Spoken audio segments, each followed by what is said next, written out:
Shalom saudara-saudara, berjumpa kembali bersama dengan saya dalam kasih-Nya. Apa kabar kita semua? Saya berharap kabar kita baik-baik saja. Apapun menjadi aktivitas kita sepanjang hari ini, kiranya Tuhan memberkati kita. Pada hari ini saya membagikan bagi kita video cuplikan dari seorang pemuda Kristen, saudara ya, yang menyampaikan suatu perkataan bahwa perang antara Israel dan Palestina itu ada di Alkitab. Saudara yang diberkati oleh Tuhan, dan kita percaya bahwa kemenangan akan menjadi milik orang Israel karena Tuhan akan menghancurkan musuh-musuh Israel, dan Israel itu sendiri akan dipulihkan oleh Tuhan.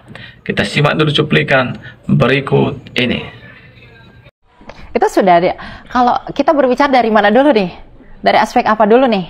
Kalau dari sejarah, secara sosial politik saya tidak bisa jelaskan itu. Tapi kalau secara teologis itu semua sudah ada. Bahwa ya itu akan berkonflik seperti itu. Oh memang? Pasti. Karena itu sudah dituliskan. Dan itu harus terjadi sesuai dengan tulisannya itu. Oke. Nah, dan pada akhirnya? Israel akan dipulihkan. Oh, pada akhirnya itu tertulis Israel akan dipulihkan? Iya. Karena ya kalau mungkin pemahaman teman-teman muslim itu dajjal ya di akhir zaman mereka. Kalau di kita itu antikristus. Itu akan menyatakan dirinya di bait suci ketiga nantinya. Dan Israel itu tidak bisa membangun bait suci ketiga kalau tidak di dekat Hakutel Hammarafi tadi. Dan kalau itu tidak dimiliki oleh Israel, bagaimana mungkin mereka bisa membangun itu? Artinya mereka akan dipulihkan. Alkitab mengatakan nanti seluruh dunia itu akan mengaku bahwa Yesus itu adalah Tuhan. Dan mereka itu akan masuk di dalam perjamuan itu. Aku pengen tanya gini ya, karena aku kan ngelihat video kamu kan. Jadi kan selama ini kan aku menganggap bahwa Tuhan Yesus atau Nabi Isa itu adalah sama. Oh tidak. Hah? Itu hanya anggapan orang yang, maaf dokter, saya harus katakan, saya bertanya ini ya, saya bukan sombong ya. Okay. Saya bukan sombong, tapi ini mewakili kekristenan sejak purba.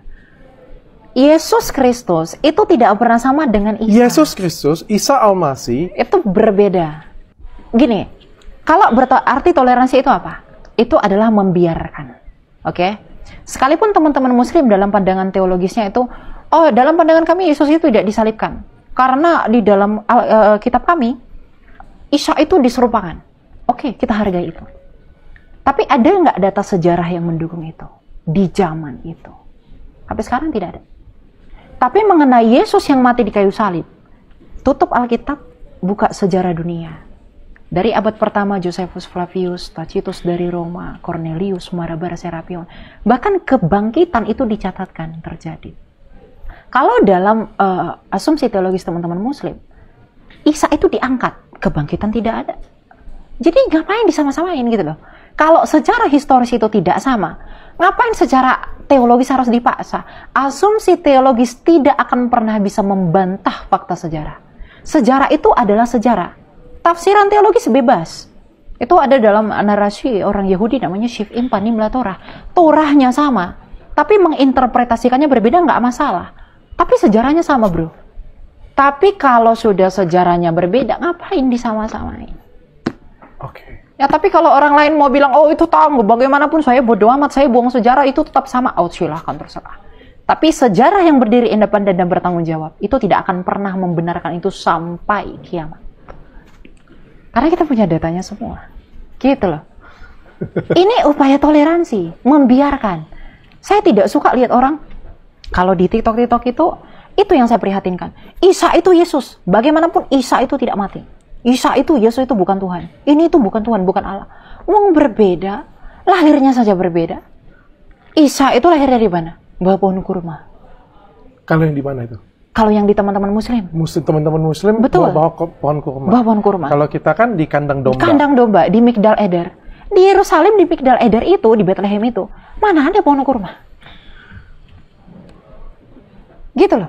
Jadi ngapain kita nyawa-nyawakan itu tuh kadang terlalu semangat menggembor-gemborkan semangat teologis, tapi mengabaikan sejarah. Itu iman yang mati. Iya, saya harus katakan itu. Jadi jangan suka memaksakan. Kalau Anda mengimani, silakan imani saja. Kita tuh diberi kebebasan beragama tuh. Ya, tapi kalau mengenai Pak sama Mak Asa itu saya pikir tidak etis. Oke. Tentu itulah saya datang berapologetika ke sosial media. Saya ambil TikTok karena memang lebih luas jangkauannya. Saya ingin memberitahu itu. Nah, itulah dia saudara video cuplikan, baru saja kita menyimak video cuplikan tadi ya saudara ya. Bahwa saudara yang diberkati oleh Tuhan, bahwa itulah perbedaan antara Kristen dan juga saudara kita Muslim. Dan seperti yang kita ketahui bahwa sebenarnya perbedaan itu yang membuat adalah manusia itu sendiri.